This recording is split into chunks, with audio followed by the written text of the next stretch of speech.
ବର୍ତ୍ତମାନ ଯାହା ସୂଚନା ମିଳୁଛି ବିଜୁଳି ଘଡ଼ଘଡ଼ି ସହ ବର୍ଷା ନେଇ 4 ଜିଲ୍ଲାକୁ ଅରେଞ୍ଜ ଆଲର୍ଟ ଜାରି। ତେବେ ସୂଚନା ଅନୁସାରେ ବର୍ଷା ନେଇ ଟ୍ୱିନ୍ ସିଟିକୁ ଅରେଞ୍ଜ ଆଲର୍ଟ।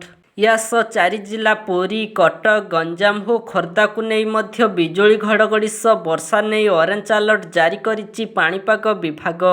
ସେପଟେ ଆସନ୍ତା 10 ତାରିଖ ଯାଏଁ କୌଣସି ଜିଲ୍ଲାକୁ ବଡ଼ ବର୍ଷା ନାହିଁ।